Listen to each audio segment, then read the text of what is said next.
interrupt this program to bring you Courage, the Cowardly Dog Month. Whole month of Courage, the Cowardly Dog. First appearing in 1996, it was picked up by Cartoon Network, who work in the middle of Burbank, and directed by cartoonist John Dilworth. Though many years have passed since the original air date, it's now time for Zack to celebrate this great show. Well, old sport, what do you think? Neat.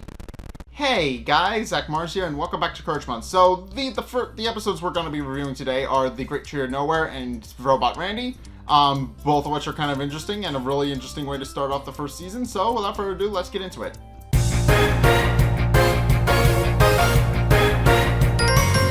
Okay, so this first episode, The Great Tree of Nowhere, actually starts with Muriel receiving a package from Barn and Home, and she's revealed to have gotten some new curtains for the kitchen, which Eustace is kind of just less enthusiastic about, since he points out that well, long story short, he just doesn't care about curtains all that much. But then Muriel notices that it actually came with a bag of complimentary seeds, and Eustace kind of just throws them out the window, pointing out that, by his own accounts, nothing has grown there in 50 years, and nothing ever will. So he points out the seeds are kind of useless, and chucks them out the window. And they hit Courage's admittedly pretty impressive sandcastle. Courage basically just built like a palace in the sand that he's playing with outside. And long story short, the seeds fly out and hit the sandcastle, and the sandcastle collapse. And Courage, a little distressed about the fact that his sandcastle is gone, decides that he's actually going to plant the seeds. And long story short, the seeds actually wind up sprouting almost immediately and growing a large tree. And it quickly becomes apparent that the tree is actually magic, because case in point, it grows in like a matter of seconds, which isn't how trees normally grow. So the tree, and Eustace becomes jealous of the tree almost immediately, because by his own admission, he can't even get weeds to grow, and yet Courage has somehow managed to actually grow a fully grown tree in a matter of minutes. At which point Muriel is actually cooking a pie, and while she's actually going out to investigate the tree and figure out what it is and admiring it, her oven actually burns the pie, and rather spectacularly, might I add. She points out that her oven hasn't actually cooked anything properly in a while, and wishes that she had a new one. At which point, there's actually a loud bang outside, and Courage, who has since put on a gas mask to kind of diffuse the smell of Muriel's pie just stinking up the kitchen, looks outside to discover a new oven sitting underneath the magic tree. And Courage calls his owners to actually go and investigate.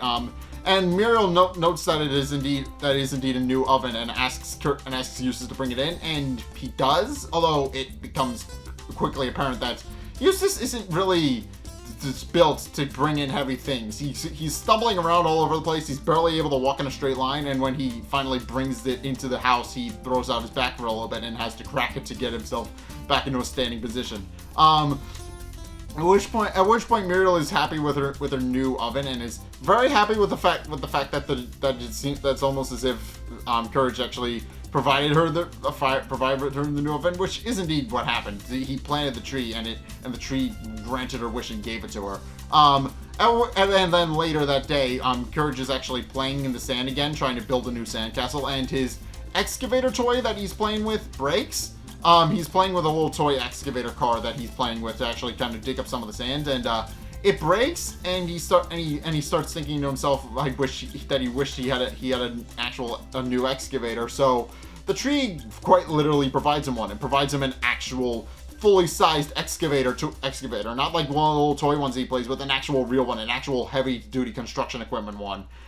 So he and Meryl decide to start playing with it, and actually start digging up the yard, and actually try to build some new stuff. But Eustace comes out a little angry with them for waking him up during his nap, and tells him to turn it off. But Courage actually can't figure out how, and instead they accidentally spill dirt all over Eustace while he's looking out the window, and he kind of grumbles to himself a little bit. And it's at this point that night where Eustace has finally had enough of the tree and decides that he's going to go out. Decides he's going to go out and just leave his family for a bit, and go to the drive-in picture show, which Muriel is a little bit sad that she's not going to be able to go to, and asks and wishes that they could see a movie. And the tree starts projecting a movie from its branches, which is the last straw for Eustace, because obviously this tree has been nothing but helpful this entire time, and Eustace is the one who wants to actually provide for his family, so naturally he finally gets sick of the tree at this point and tries to ram it with his truck to take it down. At which point, but Muriel actually gets in his way and stands up for the tree, pointing out that the tree has done nothing but help and has been providing for them, which Eustace admits he's annoyed by, because that's supposed to be his job. As he admits, that's supposed to be what he does. So in any case, as Courage and Muriel actually go inside after their movie, Eustace actually picks up Muriel's rocking chair from underneath the tree, and then has a conversation with the tree about how he doesn't understand what Muriel actually sees in it, pointing out that to him it's just a big dumb tree, and wishes that Muriel would have a bigger head so that she would know better, which winds up backfiring because Muriel actually winds up getting cursed with a very severely swollen head. And it's unclear what she has. All it's shown is that her head is swollen and covered in pussy bulbs. And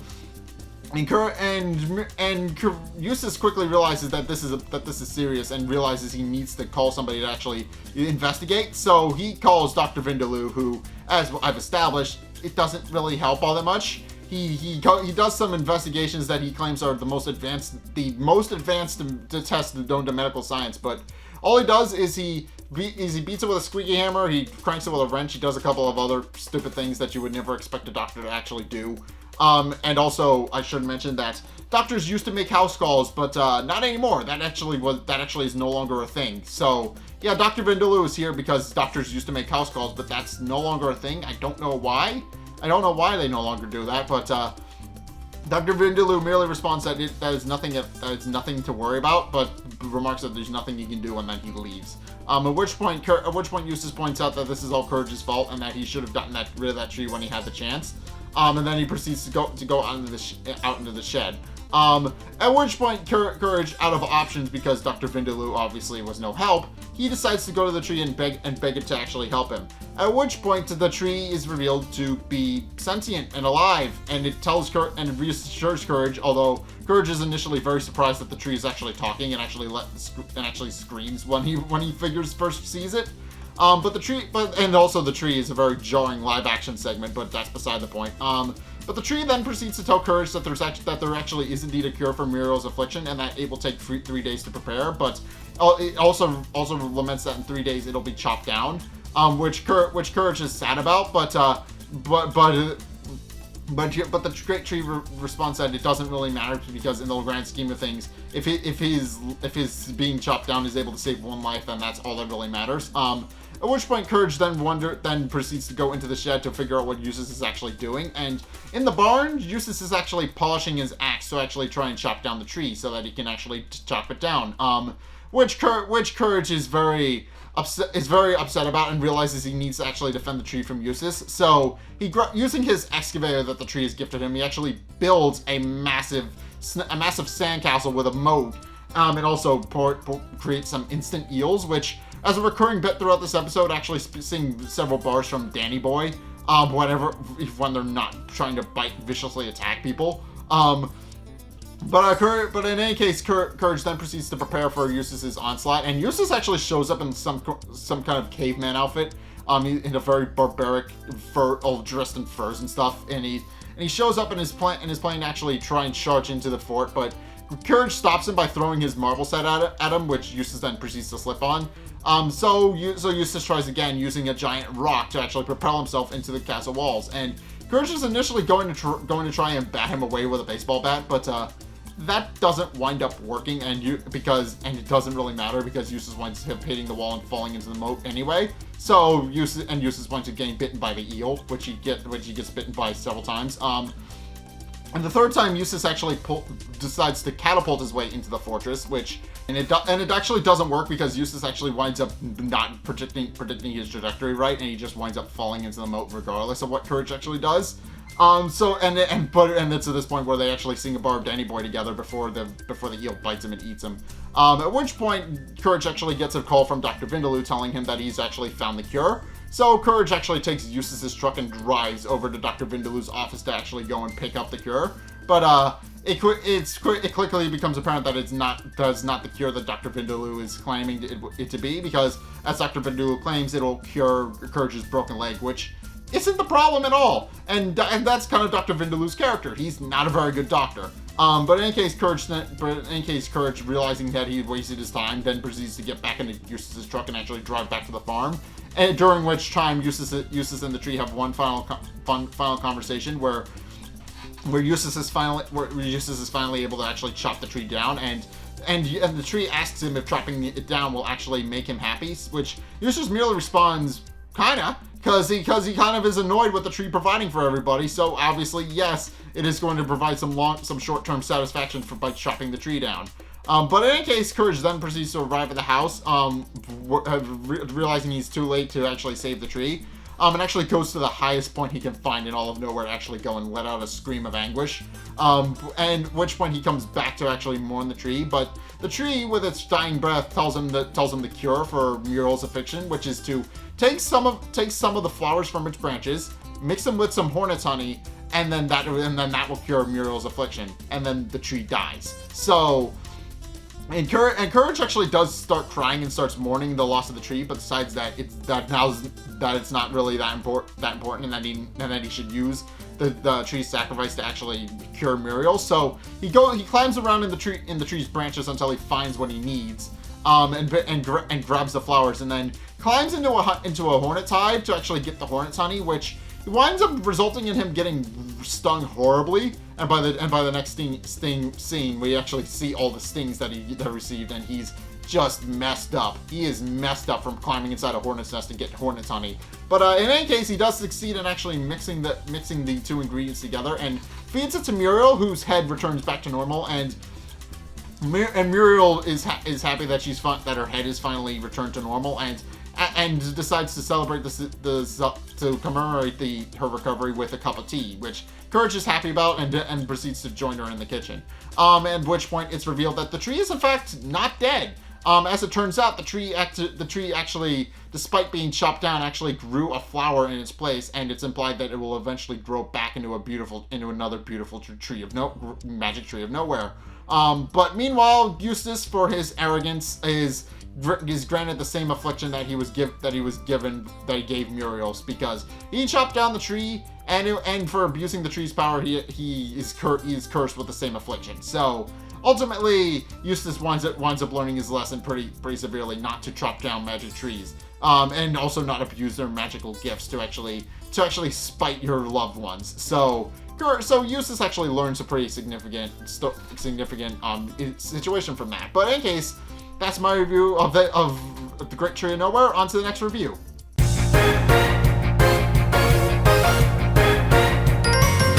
Okay, so this episode, Robot Randy, is actually kind of interesting in that it's established almost immediately that the antagonist of the episode, quote unquote, isn't actually an antagonist at all. So here's the thing about Robot Randy. We actually meet him at the start of the episode, and we find out that his society is very big on destroying things and conquering planets, and Randy doesn't want to do either of those things. He establishes pretty early on that he is considered a fuck-up in his society, and on top of that, he's smaller than the other robots, so they all pick on him for that. So eventually the robot in charge, the main robot in charge, decides to actually send Randy to actually go conquer a planet to prove that he's not a failure. And they send him to Earth to actually go and conquer. So he gets in a rocket and actually flies off to Earth. And also while he's off to go and get in his rocket, the other robots decide to throw tomatoes at him and boo him a little bit, because even though he points out that he'll show them all that he's not a failure.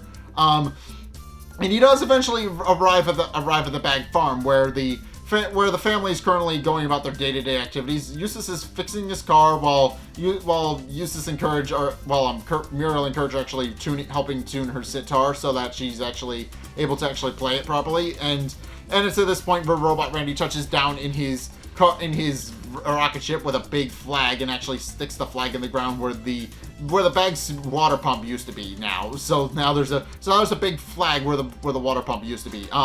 At which point Eustace demands to know who he is and why he's there. And Randy makes a big display of how he's how he's the most powerful robot in the universe and he's here to conquer their planet and that he's going to start with the Bag Farm. So Eustace decides not to really listen or heed his warnings and decides to just go inside and go get his mallet, which we know exists.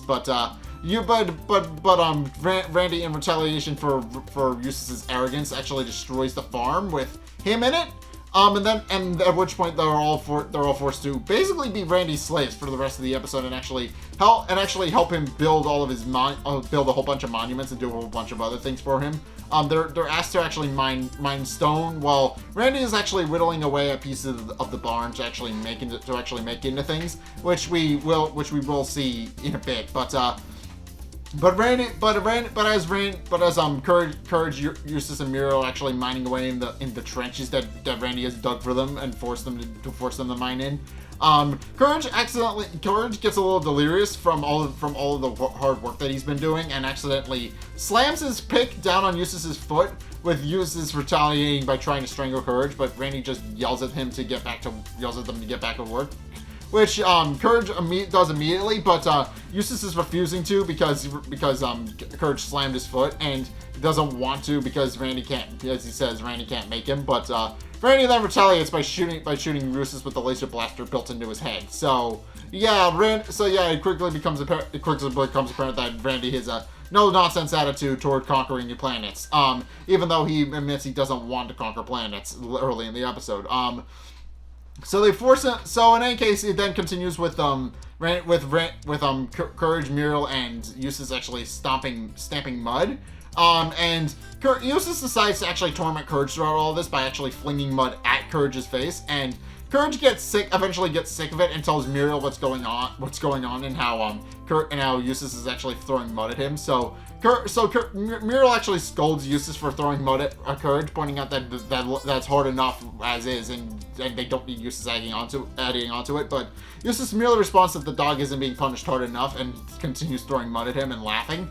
And eventually Randy gets sick of Eustace's antics and actually blasts him with his laser again. So At which point, late that night, they finally are allowed to take a break while Randy is actually in the barn, actually kind of contemplating to himself what he actually wants to do, and we actually find out what he's actually good at, which is that he actually whittles a bit, whittles reindeer, and is very good at it. And he actually has a massive collection of reindeers in the barn with him, where he actually decides to spend the night in. And he laments the fact that he's unable to actually whittle reindeer all the time, since obviously that is what he's good at, that is what he likes doing. But as he points out, as we've established, the robots of his society don't really think whittling is a useful skill, or at the very least they don't know that Randy can whittle and is actually really good at it. So they kind of send him to constantly conquer planets, and he doesn't want to. He just wants to, but he admits that if he doesn't, that he's worried that if he shows off his impressive skills with whittling, that he'll be labeled a failure.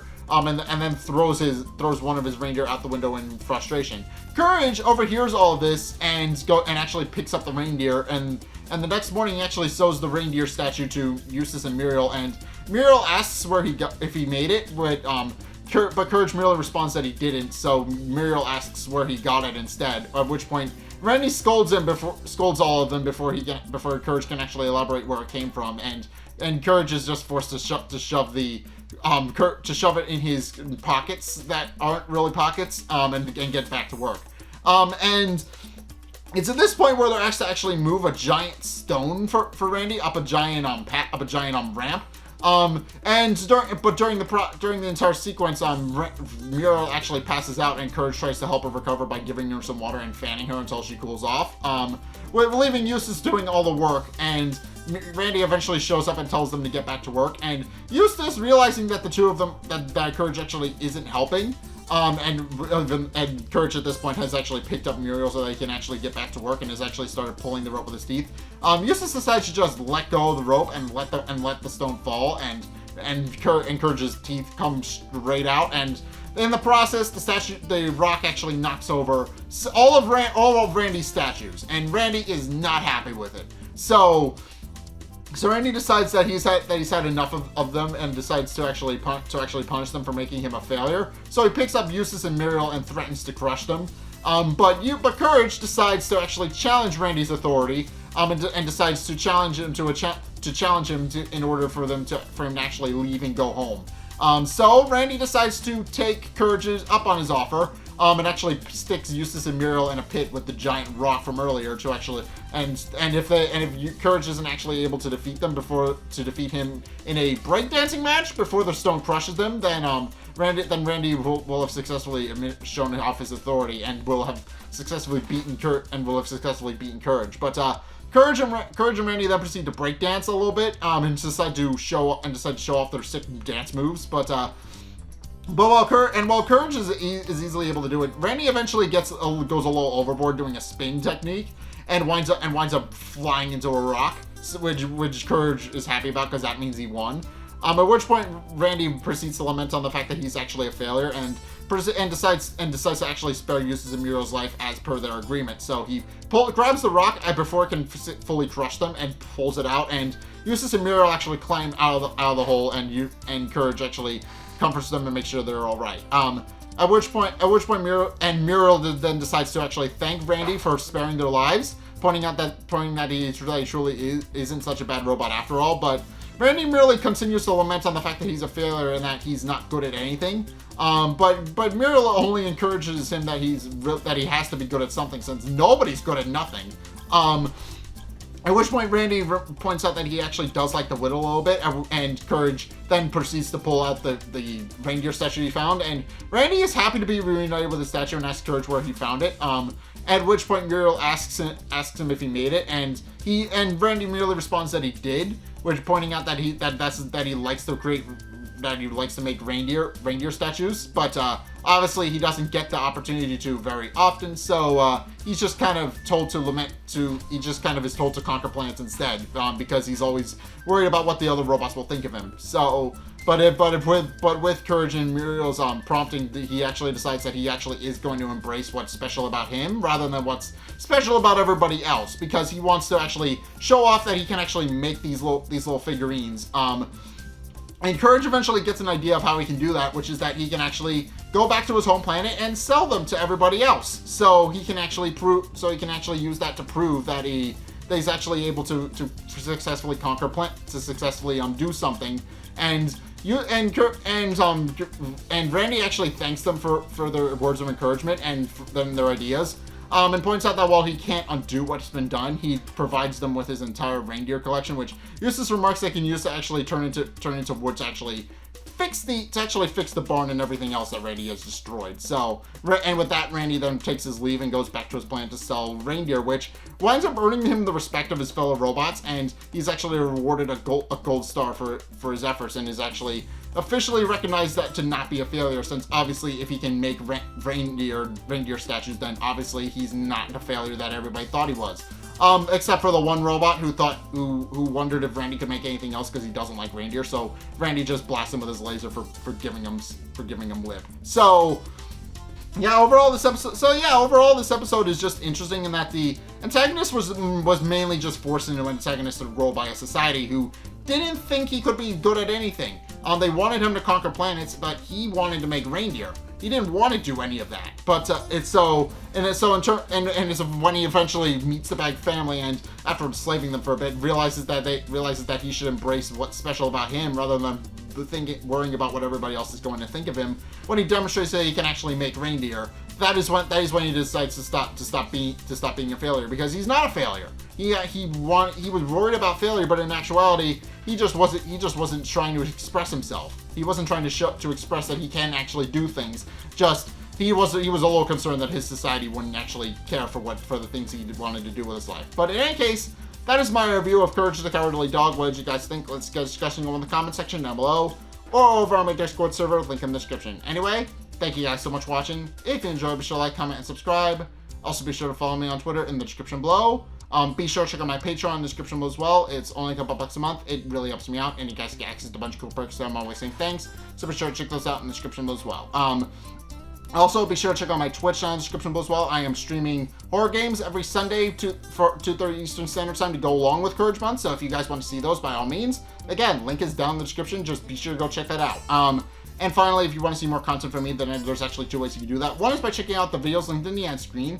The top one is the most recent video. It may or may not be this one, whereas the bottom video is the video recommended to you based on what you've already seen. And again, they may or may not be Courage related. So just go check those out, and by all means, go support me that way. But in any case, thank you guys so much for watching. And until next time, I will see you guys in the next video.